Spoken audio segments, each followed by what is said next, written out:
We are starting the topic isomerism, very important topic for organic chemistry. सबसे पहले हम लोग डिफाइन करते हैं आइसोमेरिज्म है क्या.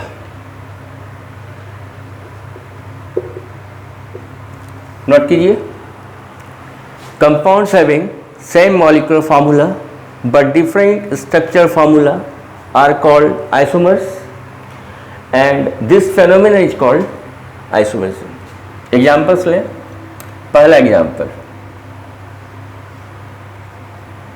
आपके पास मॉलिक्यूलर फार्मूला है C2H6O. इसे दो आइसोमर्स एटलीस्ट पॉसिबल है. फर्स्ट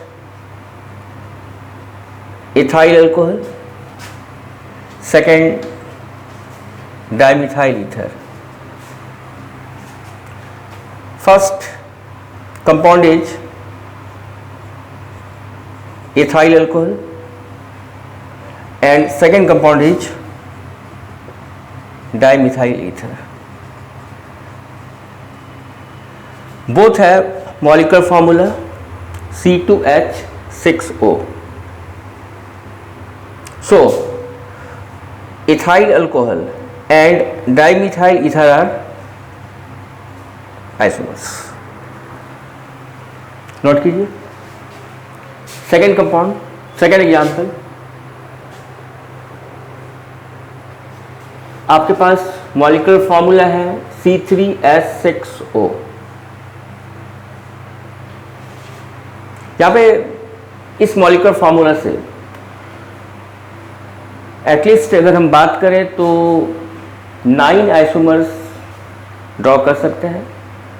लेकिन हम लोग यहाँ पे मोस्ट कॉमन दो एग्जाम्पल्स जो हैं उसकी बात करते हैं.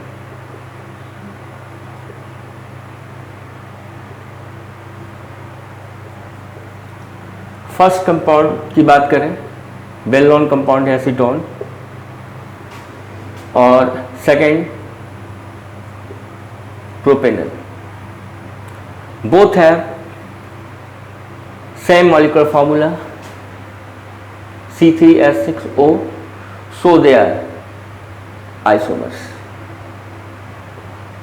So they are isomers. Note कीजिए.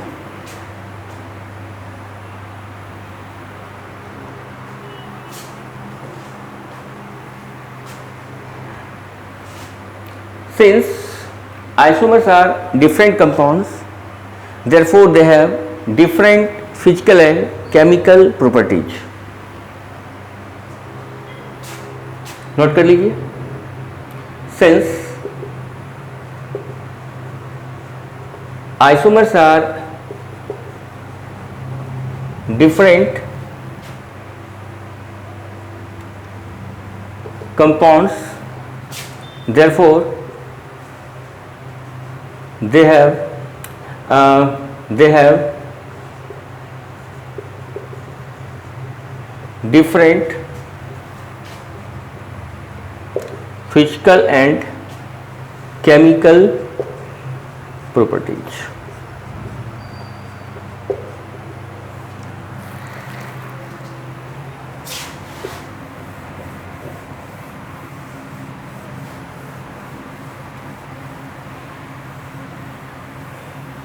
अब हम लोग क्लासिफिकेशन की बात करेंगे.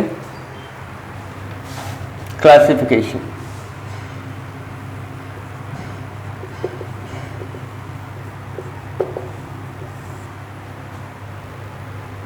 आइसोमेरिज्म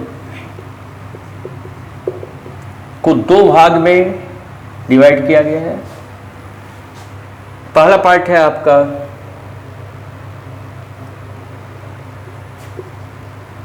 स्ट्रक्चरल आइसोमेरिज्म और सेकेंड टाइप है स्टीरियो आइसोमेरिज्म. अब स्ट्रक्चरल और स्टीरियो क्या है इसकी बात करेंगे. पहले स्ट्रक्चरल कितने तरह का होगा. तो स्ट्रक्चरल आपका पहला टाइप है चेन आइसोमेरिज्म, सेकेंड है पोजिशनल आइसोमेरिज्म, थर्ड है functional isomerism, fourth metamerism, fifth ring chain isomerism और फाइनली टॉटोमेरिज्म।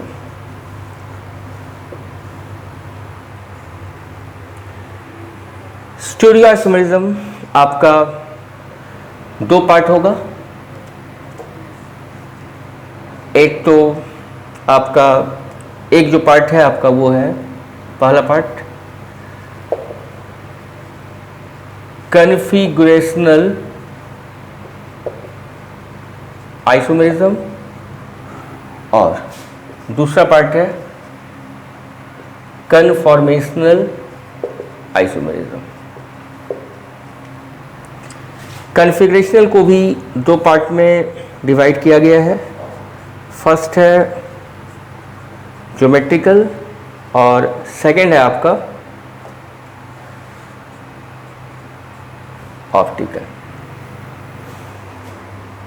आइसोमेरिज्म काफ़ी लंबा टॉपिक है, मिनिमम यहाँ पे 24 आवर्स लगेंगे। तो सबसे पहले हम लोग स्ट्रक्चर और स्टीरियो को डिफरेंशिएट कैसे करते हैं इसकी बात करते हैं। तो हम लोग बात करेंगे स्ट्रक्चरल आइसोमर्स के बारे में। लिखिए स्ट्रक्चरल आइसोमर्स क्या होते हैं। स्ट्रक्चरल आइसोमर्स नोट कीजिए।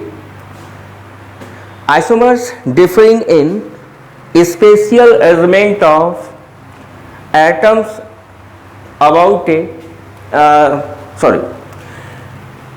isomers differing in the spatial arrangement of studio की बात कर रहे थे, स्ट्रक्चर के बारे में नोट कीजिए। Isomers differing in connectivity of atoms are called structural isomers. Examples, पहला एग्जाम्पल्स अगर हम बात करें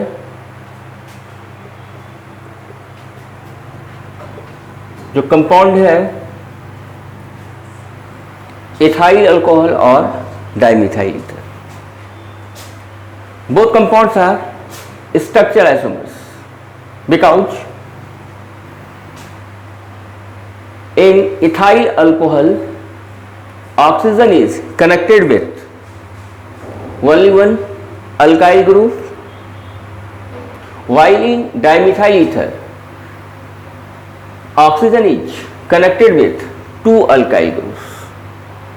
So connectivity for oxygen in both compounds is different, so they are structural isomers. अगर यहाँ पे हम लोग कार्बन की बात करें, कार्बन के टर्म्स में अगर समझें तो यहाँ पे दोनों कार्बन एक दूसरे से अटैच है, यहाँ पे अटैच नहीं है। तो कहने का मतलब कार्बन के लिए भी कनेक्टिविटी डिफरेंट है, ऑक्सीजन के लिए भी डिफरेंट। कभी भी एटम का कनेक्टिविटी का डिफरेंस आएगा तो आइसोमर्स आपका कहलाता है स्ट्रक्चरल आइसोमर्स। अगला एग्जाम्पल्स भी लेते हैं हम लोग। सेकेंड एग्जाम्पल सेकेंड, अगर यहाँ पे हम लोग बात करें CH3 CH2 and CH3 first compound is normal butane and second compound is isobutane. आप देख सकते हैं कि नॉर्मल ब्यूटेन में कार्बन का अनब्रांच चेन है आइसोब्यूटेन में ब्रांच चेन है। आप ऐसे ही बात कर सकते हैं, normal butane has 2 types of carbons, primary and secondary. Primary का मतलब कार्बन एक कार्बन से जुड़ा हो, सेकेंडरी का मतलब 2 कार्बन से। अब यहां देखें तो प्राइमरी कार्बन हो गया, ये आपका टर्सरी, क्योंकि ये कार्बन 3 कार्बन से जुड़ा हुआ है, ये आपका प्राइमरी, ये भी प्राइमरी। नॉर्मल ब्यूटेन में आपका प्राइमरी और सेकेंडरी कार्बन, सॉरी ये प्राइमरी है, प्राइमरी और सेकेंडरी कार्बन है, जबकि आइसोब्यूटेन में सेकेंडरी कार्बन नहीं है, टर्सरी और प्राइमरी है। प्राइमरी नॉर्मल ब्यूटेन में 2 था, यहाँ 3 है, सेकेंडरी है नॉर्मल में, आइसो में नहीं है, टर्सरी है 1 है। तो यहाँ पे कनेक्टिविटी डिफरेंट है। तो normal butane and isobutane are structural isomers. अब आगे बात करते हैं हम लोग स्टीरियो आइसोमरिज्म की। नोट कीजिए,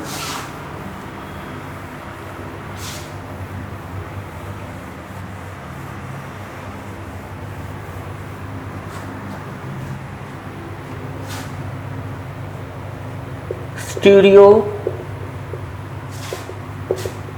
आइसोमेरिज्म।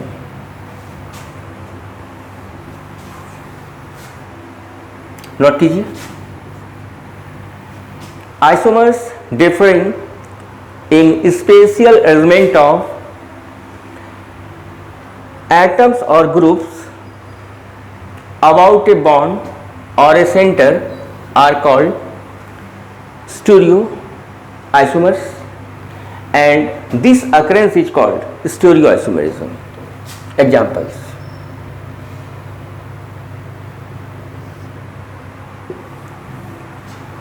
पहला एग्जाम्पल, अगर यहां पे बात करें, आपके पास कंपाउंड है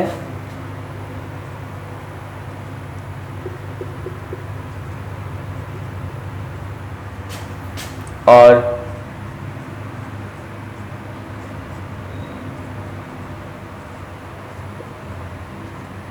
ये कंपाउंड है। पहला कंपाउंड है आपका सिस ब्यूट टूइन, और दूसरा कंपाउंड है आपका ट्रांस ब्यूट टू इन। अब अगर यहां पे बात करें,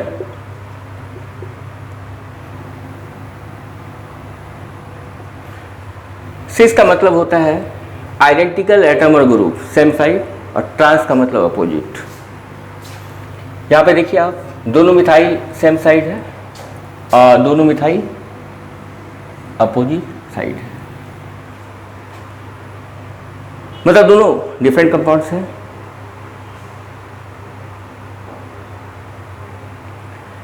और यहां पे अगर हम लोग कनेक्टिविटी की बात करें तो कनेक्टिविटी सेम है।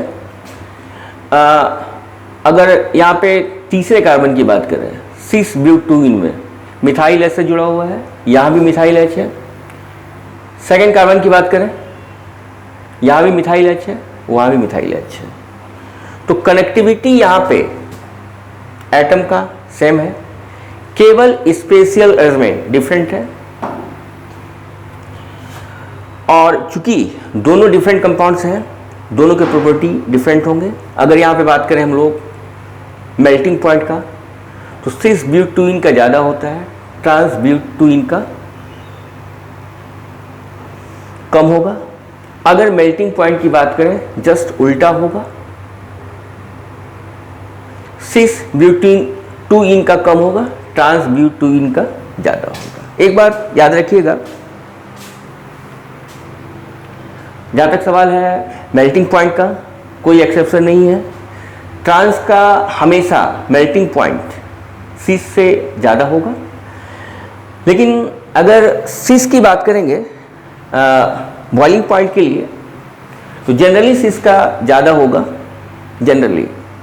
कुछ केसेस हैं जहाँ पे ट्रांस का भी ज़्यादा हो सकता है, सिस का कम हो सकता है, लेकिन मेल्टिंग पॉइंट में कोई एक्सेप्शन नहीं है।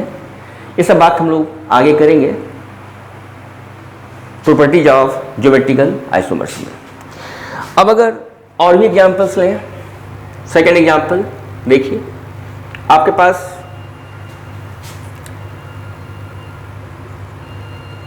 ये कंपाउंड है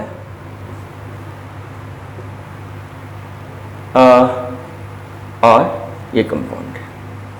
क्या दोनों आइसोमर्स हैं? बिल्कुल आइसोमर्स हैं, क्योंकि मॉलिक्यूलर फॉर्मूला सेम है। ये देखिए सेंटर पे कार्बन है आपका। अगर फर्स्ट कंपाउंड की बात करें तो फर्स्ट कंपाउंड आपका क्या नाम होगा? नाम होगा 2 हाइड्रोक्सी प्रोपेनोइक एसिड, और ये कंपाउंड भी 2 हाइड्रोक्सी प्रोपेनोइक एसिड। एक बार ध्यान दीजिए, आइसोमर्स का मतलब डिफरेंट कंपाउंड, नाम भी डिफरेंट होना चाहिए। तो यहाँ पे हम लोग R लिखेंगे, यहाँ पे S लिखेंगे। R और S ऑप्टिकल में हम लोग बात करेंगे RS नोमेनक्लेचर का। आप फिलहाल इतना ही समझिए, जैसे सिस और ट्रांस होता है वैसे ही आपका RS होता है। सिस ट्रांस अलग कंपाउंड, RS अलग कंपाउंड। सिस ट्रांस निकालना आसान है, RS के लिए थोड़ा सा आपको वेट करना पड़ेगा। फिलहाल जैसे सिस ब्यूटूइन और ट्रांस ब्यूटूइन अलग कंपाउंड्स हैं, तो R 2 हाइड्रोक्सी प्रोपेनोइक एसिड और S 2 हाइड्रोक्सी प्रोपेनोइक एसिड दोनों डिफरेंट कंपाउंड्स हैं।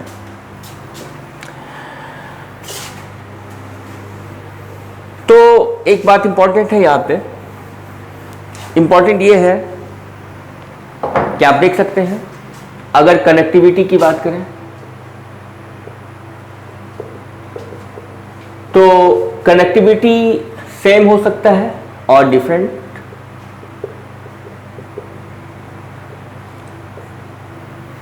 अगर कनेक्टिविटी सेम है तो स्टीरियो आइसोमर्स, और डिफरेंट है तो स्ट्रक्चरल आइसोमर्स।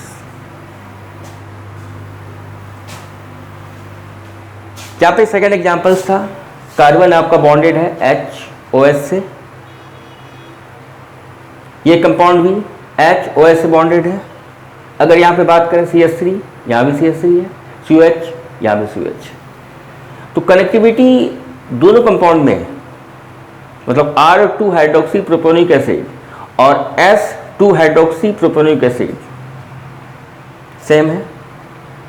कार्बन का H के साथ जुड़ना, H यहाँ भी है, OH के साथ जुड़ना, COH के साथ जुड़ना, CH3 के साथ जुड़ना।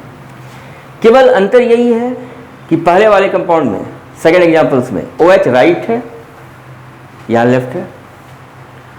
OH का राइट और लेफ्ट होना ये डिफरेंट स्पेशल अरेंजमेंट है। H की बात करें, यहाँ लेफ्ट था, यहाँ राइट है। एक बात हमेशा याद रखिएगा, स्ट्रक्चर आइसोमर्स के लिए, स्ट्रक्चर आइसोमर्स का हमेशा सेम IPC नेम होगा। सेम नहीं, डिफरेंट IPC नेम होगा। डिफरेंट IPC नेम होगा। हम लोग यहाँ पे बात कर रहे हैं किसका? स्ट्रक्चरल का। सेकेंड, डिफरेंट और सेम फंक्शनल ग्रुप्स। हमेशा कभी भी आपको स्ट्रक्चरल आइसोमर्स पहचानना हो तो आईपीसी नेम डिफरेंट होगा, फंक्शनल ग्रुप डिफरेंट हो सकता है और सेम भी हो सकता है। जहां तक सवाल है स्टीरियो आइसोमर्स के लिए, ध्यान दीजिए, स्टीरियो आइसोमर्स के लिए, फॉर स्टीरियो आइसोमर्स, पहला पॉइंट,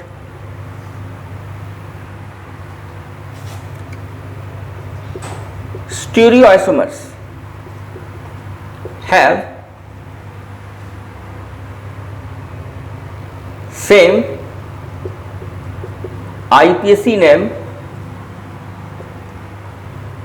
except for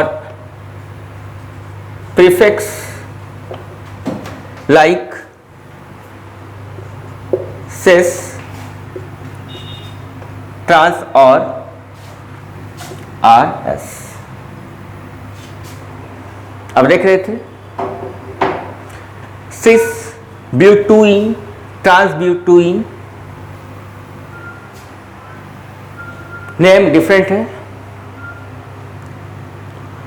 ब्यूटूइन सेम है लेकिन प्रीफिक्स सिस और ट्रांस अलग है, यहां भी RS है, तो नेम सेम होगा, केवल प्रीफिक्स डिफरेंट होगा, लेकिन स्ट्रक्चर में आईपीसी नेम कभी भी सेम नहीं होगा। और यहां पे बात करें सेकंड पॉइंट, स्ट्रक्चर में फंक्शनल ग्रुप डिफरेंट भी हो सकता था और सेम भी, लेकिन स्टूडियो में हमेशा फंक्शनल ग्रुप सेम होगा।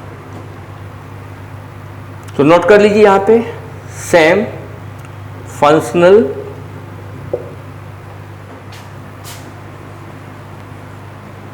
Groups, same functional groups. अब सबसे पहले हम लोग बात करते हैं स्ट्रक्चरल आइसोमेरिज्म का। स्ट्रक्चरल आइसोमेरिज्म एक छोटा पार्ट है,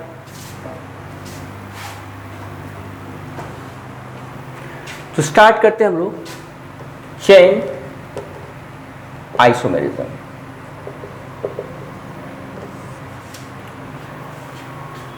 नोट कीजिए कैसे डिफाइन करते हैं, isomers differing in the chain of carbon atoms are called chain isomers. Examples,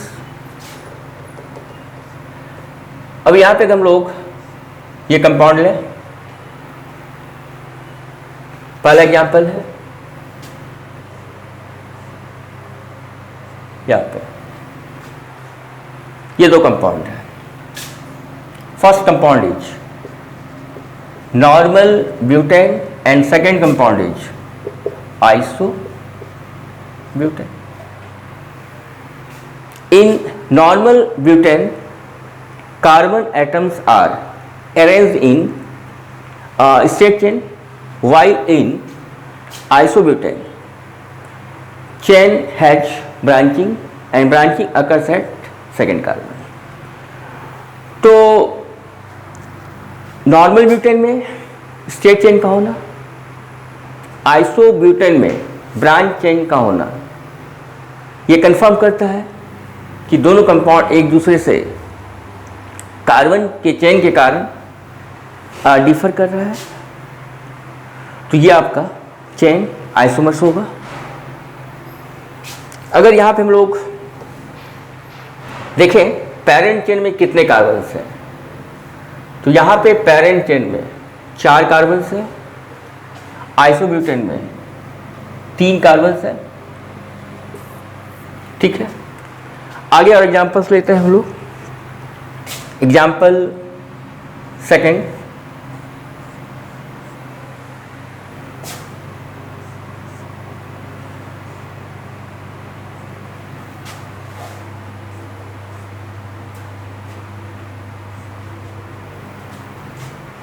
first compound is normal pentane, second compound is isopentane, and third compound is neopentane.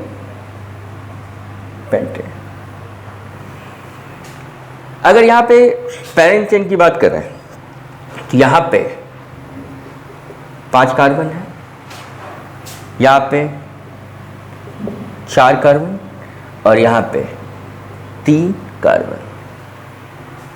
एक बात आप हमेशा याद रखिएगा चेन आइसोमर्स के लिए। पहली बात, चेन आइसोमर्स का मतलब होगा स्ट्रक्चरल आइसोमर्स होना जरूरी कंडीशन है। दो स्ट्रक्चरल आइसोमर्स चेन आइसोमर्स तभी होंगे जब XY वैल्यू डिफरेंट होंगे। तो आप नोट कीजिए, 2 structural isomers can be chain isomers only if they have different XY value। ये XY वैल्यू क्या है? Where X is the number of carbon atoms in parent chain and Y is the number of substituents starting with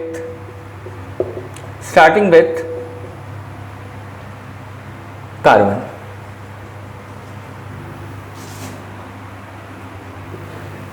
देखिए XY value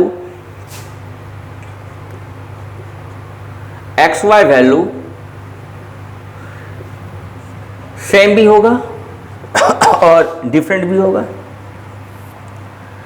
अगर different है तो ये आपका chain isomers, और अगर सेम है तो पोजिशनल आइसोमर्स। पोजिशनल की बात हम लोग आगे करेंगे। अब अगर यहां पे हम लोग बात करें normal butane, isobutane, parent chain में कितने कार्बन है? 4 कार्बन। तो X का मान 4 होगा। सब्स्टिट्यूएंट नहीं है तो Y की वैल्यू 0 होगी। अगर यहां पे बात करें XY वैल्यू, तो यहां पे आपका 3 कार्बन पेरेंट चेन में है, 1 सब्स्टिट्यूएंट है। आप देख सकते हैं नॉर्मल ब्यूटेन के लिए XY वैल्यू 40 है, आइसोब्यूटेन के लिए 31 है, दोनों डिफरेंट है। तो दोनों चेन आइसोमर्स होंगे।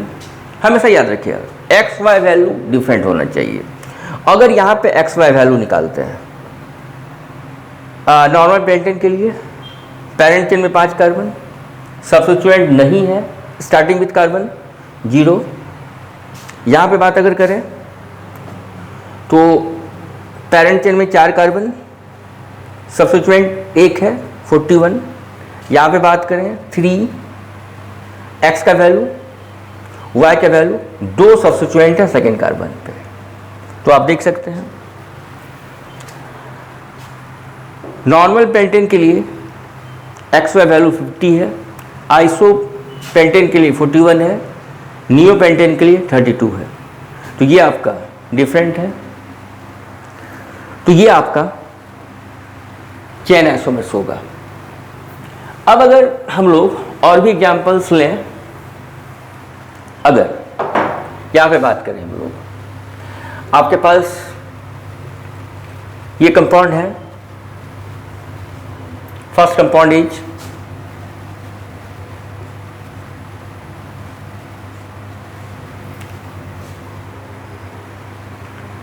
ethyl cyclohexane and second compound is 1,2 dimethyl cyclohexane,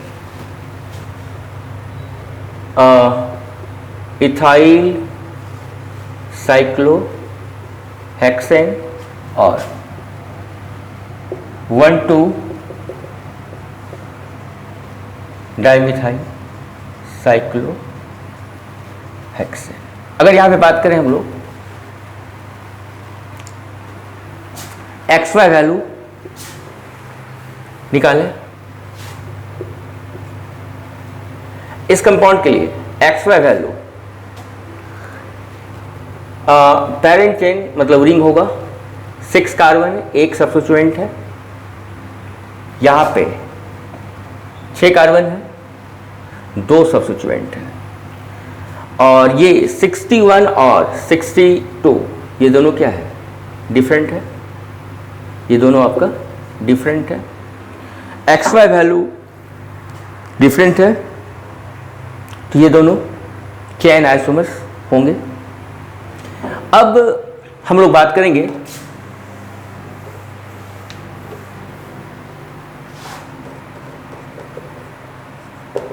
positional isomerism. Note कीजिए,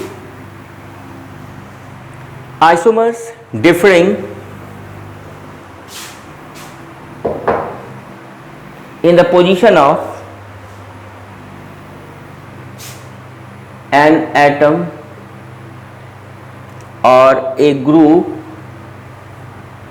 or a substituent or a functional group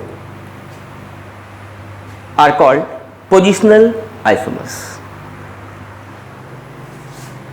सारे एग्जांपल्स को आप नोट कर लीजिए।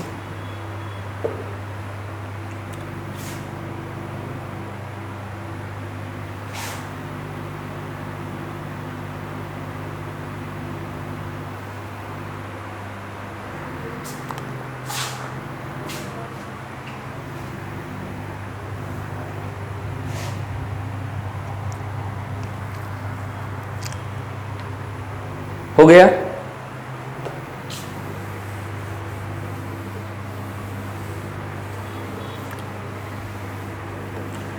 तो हम लोग पोजिशनल आइसोमेरिज्म में है। यहां पे बताया गया आपको आइसोमर्स अगर एक दूसरे से डिफर करता हो एटम और ग्रुप या सब्स्टिट्यूएंट या फंक्शनल ग्रुप के पोजीशन के कारण, तो आइसोमर्स आपका कहलाएगा पोजिशनल आइसोमर्स। जैसे एग्जांपल्स की बात करें, आपके पास एग्जांपल है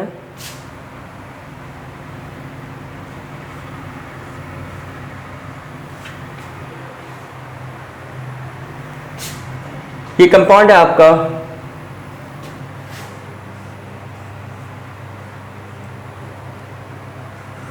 first compound is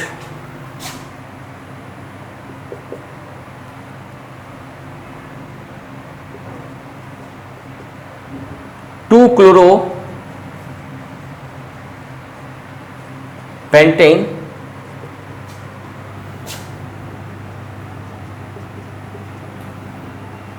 and second compound is 3 chloro pentane। यहाँ पे Cl सेकेंड पोजीशन पे है, यहाँ पे Cl थर्ड पोजीशन पे है। इसका मतलब ये दोनों पोजिशनल आइसोमर्स हैं, 2 क्लोरोपेंटेन एंड 3 क्लोरोपेंटेन। अगर यहाँ पे एक्स वाई वैल्यू की बात करें तो ये वैल्यू सेम होनी चाहिए। जैसे देखिए एक्स वाई वैल्यू निकाल रहे हैं, एक्स का मतलब बताया गया है number of carbon atoms in parent chain 5 है, substituent starting with carbon, substituent तो है लेकिन सब्स्टिट्यूएंट में कार्बन नहीं है मतलब 0 हो गया। ऑन द सेम बेसिस आप यहाँ देखें, पेरेंट चेन में 5 carbon, substituent starting with carbon 0 है। ये दोनों वैल्यू एक्स वाई वैल्यू दोनों के लिए 50 है। इसका मतलब दोनों पोजिशनल आइसोमर्स होंगे। और भी एग्जांपल्स हम लोग लेंगे यहाँ पे, पहले नोट कीजिए।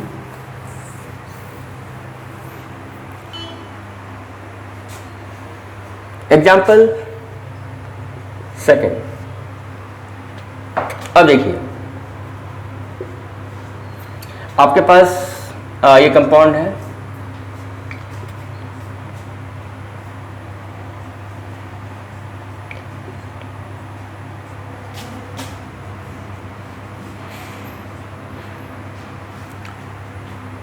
First compound is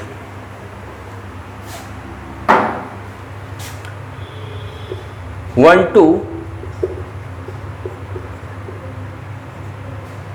dimethyl benzene.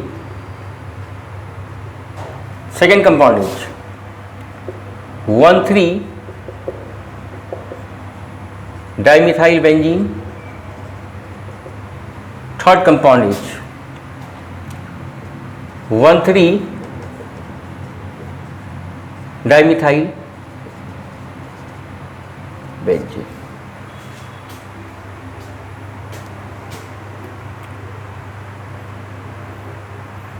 One 2-dimethyl benzene is also known as ortho dimethyl benzene, and 1,3-dimethyl benzene is meta dimethyl benzene, and 1,3-dimethyl benzene para dimethyl benzene। अब ये दोनों चेन आइसोमर्स हैं, X Y value different होना चाहिए, नहीं same होना चाहिए, different नहीं होना चाहिए। अगर एक्स वाई वैल्यू यहाँ पे हम लोग बात करें, नंबरिंग यहाँ से स्टार्ट करेंगे 1 2 3 4 5 6। पेरेंट चेन में 6 carbon, substituent starting with carbon 2 methyl है 62। यहाँ पे भी एक्स वाई वैल्यू 62 आएगा, यहाँ पे भी X Y value 62। X Y value same होने का मतलब पोजिशनल आइसोमर्स। नोट कीजिए।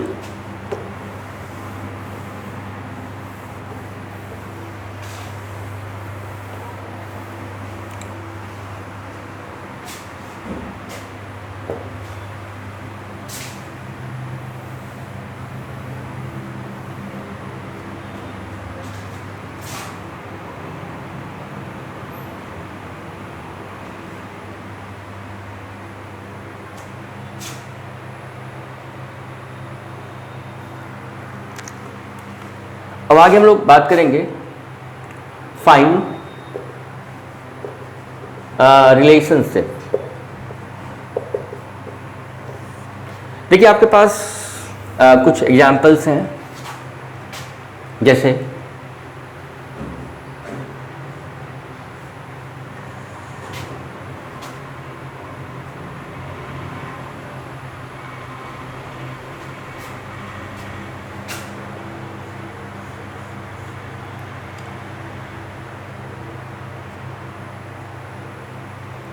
पहला एग्जाम्पल्स, ये दोनों के बीच क्या रिलेशन होगा। अब सेकेंड,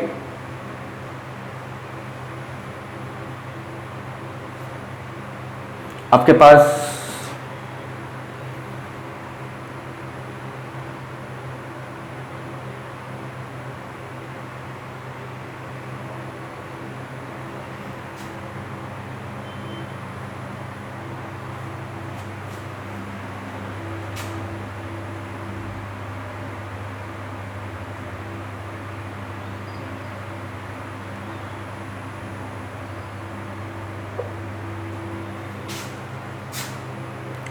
थर्ड,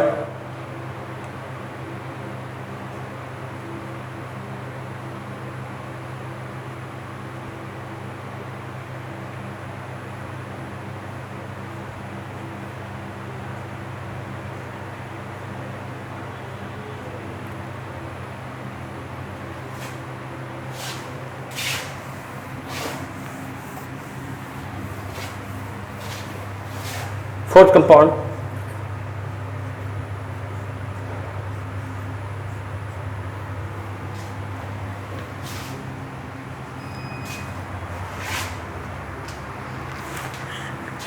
फोर्थ कंपाउंड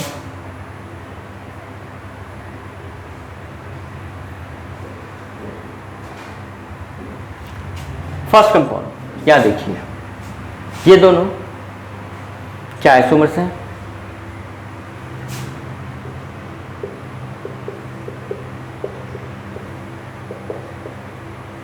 बिल्कुल आइसोमर्स हैं। कैसे आइसोमर्स हैं? तो एक्स वाई वैल्यू देखिए कितने आएंगे? पेरेंट चेन में 5 carbon, substituent starting with carbon 2 है, एक सेकेंड कार्बन एक थर्ड कार्बन पे, वैल्यू 52 आ गया। और यहाँ पे भी ये वैल्यू कितने आ रहे हैं? X Y value 52। X Y value same होने का मतलब ये दोनों क्या है? Positional isomers. तो ये दोनों आपका पोजिशनल आइसोमर्स है। अगर यहां पे बात करें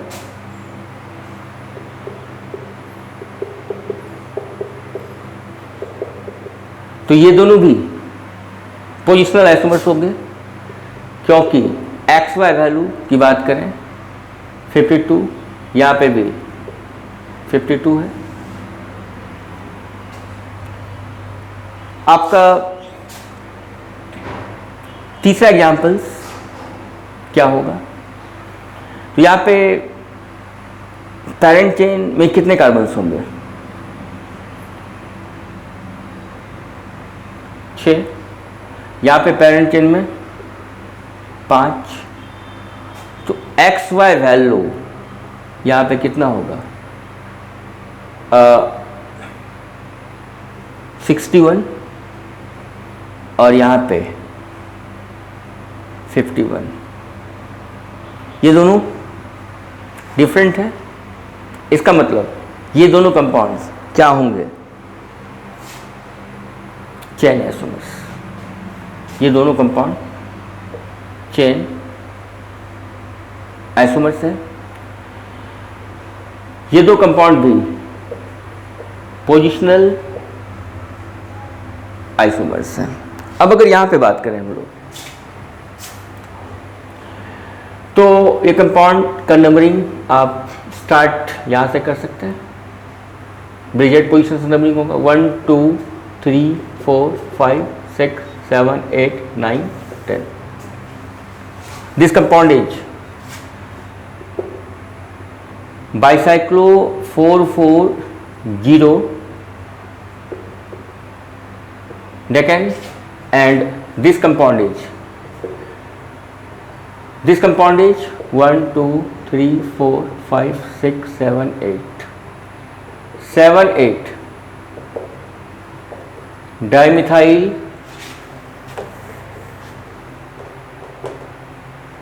bicyclo 420 octane। अब यहाँ पे अगर हम लोग एक्स वाई वैल्यू की बात करें तो एक्स वाई वैल्यू कितना है? पेरेंट चेन में 10 कार्बन है, सब्स्टिट्यूएंट नहीं है तो 100 और यहाँ पे 80। ये दोनों डिफरेंट है, मतलब ये दोनों कंपाउंड्स चेन आइसोमर्स हैं। ठीक है,